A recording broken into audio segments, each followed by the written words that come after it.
नमस्कार साथियों।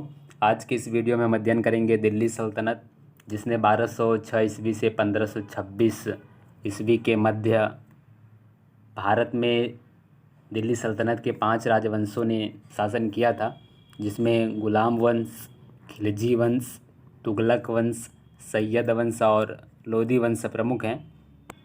तो वीडियो की शुरुआत करने से पहले हम आपसे रिक्वेस्ट करेंगे कि यदि आप चैनल पर नए हैं तो चैनल को सब्सक्राइब कर लें व बेल आइकन को प्रेस कर लें ताकि आने वाले वीडियो का नोटिफिकेशन आपको मिलता रहे। चलिए वीडियो की शुरुआत करते हैं। पहला है गुलाम या ममलूक वंश, जिसका शासनकाल 1206 से 1290 ईस्वी तक रहा और इस वंश की स्थापना कुतुबुद्दीन ऐबक ने 1206 ईस्वी में की थी। गुलाम वंश को ममलूक वंश भी कहा जाता है और इसकी राजधानी लाहौर थी। कुतुबुद्दीन ऐबक को लाख बख्श एवं कुरान ख्वाह भी कहा जाता है। लाख बख्श मतलब लाखों का दान देने वाला, और कुरान ख्वाह मतलब कुरान ये बड़ी सुरीली आवाज़ में पढ़ता था, इसलिए इसको कुरान ख्वाह की उपाधि भी दी गई है। ऐबक ने दिल्ली में कुव्वतुल इस्लाम और अजमेर में 2.5 दिन का झोपड़ा नामक मस्जिदों का इसने निर्माण कराया था। ये आपको दिखाया गया यहाँ कुव्वतुल इस्लाम मस्जिद है और 2.5 दिन का झोपड़ा जो अजमेर में स्थित है। इसने कुतुब मीनार की नींव रखी, जिसे इल्तुतमिश ने पूरा करवाया था। यह है कुतुब मीनार, इसकी नींव कुतुबुद्दीन ऐबक ने रखी थी और इसको पूरा इसके दामाद इल्तुतमिश ने कराया था।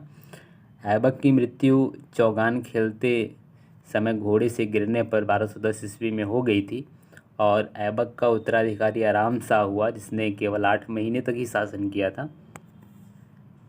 अगला है इल्तुतमिश।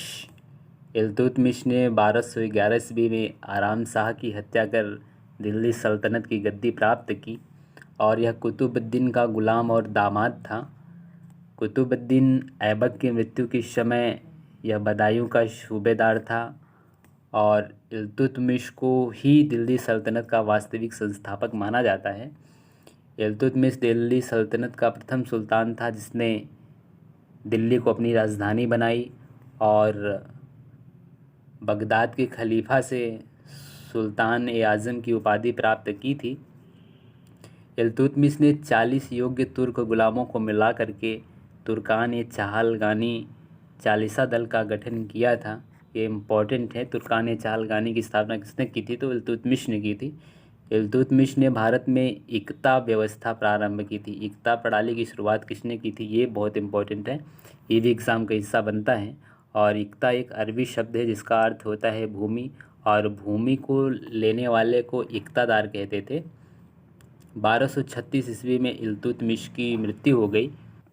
इल्तुतमिश की मृत्यु के बाद तुर्की अमीरों ने उसके पुत्र रुकनुद्दीन फिरोज शाह को गद्दी पर बैठाया था, किंतु रुकनुद्दीन को जनसमूह द्वारा अपदस्थ कर रजिया को सुल्तान बनाया गया था। अब देखते हैं हम रजिया सुल्तान के बारे में।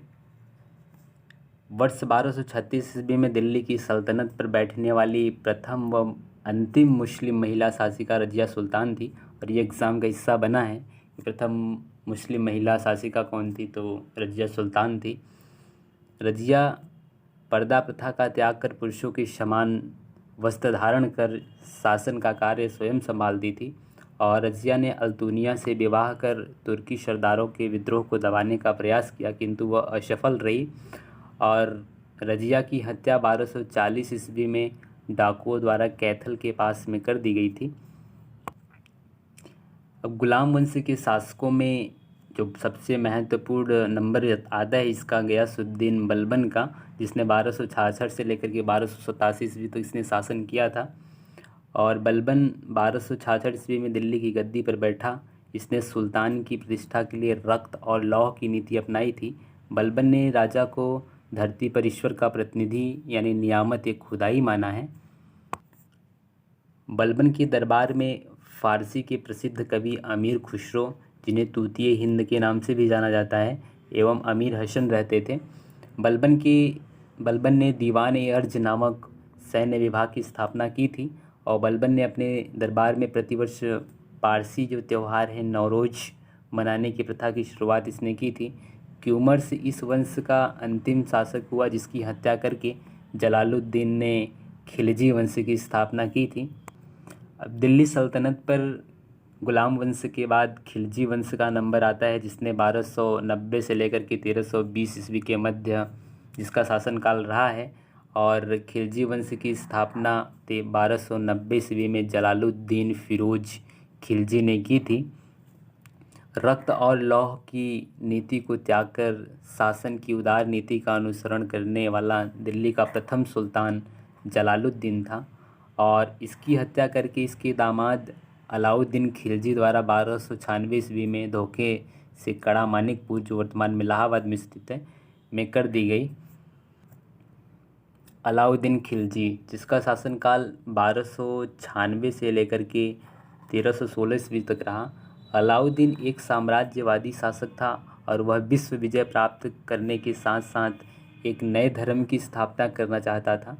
राज्याभिषेक के पश्चात इसने सिकंदर ए सानी या द्वितीय सिकंदर की उपाधि धारण की। विंध्याचल पर्वत श्रेणी को पार कर दक्षिण भारत पर आक्रमण करने वाला दिल्ली का प्रथम सुल्तान अलाउद्दीन खिलजी था, और वर्ष 1303 ईस्वी में अलाउद्दीन के द्वारा चित्तौड़ पर आक्रमण के समय वहाँ के शासक राणा रतन सिंह थे।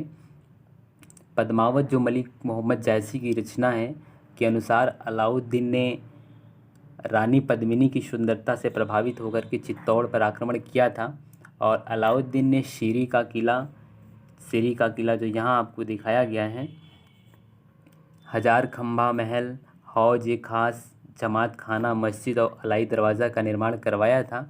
हजार खंभा महल ये स्थित है, दिल्ली में स्थित है, और सीरी का किला भी दिल्ली में स्थित है। अलाई दरवाज़ा भी दिल्ली में स्थित है, और ये कुतुब मीनार परिसर में स्थित है। अलाउद्दीन ने सैनिकों की हुलिया लिखने एवं घोड़ों को दागने की प्रथा आरंभ की थी। अलाउद्दीन पहला सुल्तान था जिसने भूमि की पैमाइश कराकर लगान वसूल करना आरंभ किया। अलाउद्दीन द्वारा सैनिकों को सस्ते मूल्य पर वस्तुओं को प्रदान करने के लिए बाजार नियंत्रण की नीति अपनाई गई थी, और एग्ज़ाम का हिस्सा बनता है कि बाजार नियंत्रण प्रणाली किसने शुरू की थी, तो वह अलाउद्दीन खिलजी ने प्रारंभ की थी। अब देखते हैं सल्तनत कालीन कुछ प्रमुख कर हैं। पहला है जजिया, गैर मुस्लिमों से लिया जाने वाला कर जजिया कर कहलाता था, और ज़कात, मुस्लिमों से लिया जाने वाला धार्मिक कर जो था वो ज़कात कहलाता था। खुम्स, युद्ध में लूट से प्राप्त जो धन था उसे खुम्स कहते थे। खराज, गैर मुस्लिम कृषकों से लिया जाने वाला कर जो था वो खराज कहलाता था। और इस वंश का अंतिम शासक मुबारक शाह खिलजी था, जिसने 1316 ईस्वी में दिल्ली के सिंहासन पर बैठा था।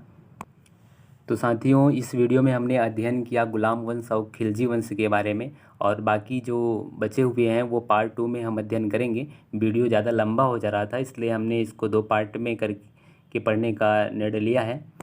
तो आपने वीडियो पूरा देखा उसके लिए बहुत बहुत धन्यवाद, और चैनल को यूट्यूब पर सर्च करें और सब्सक्राइब करें, अपने दोस्तों को भी शेयर करें।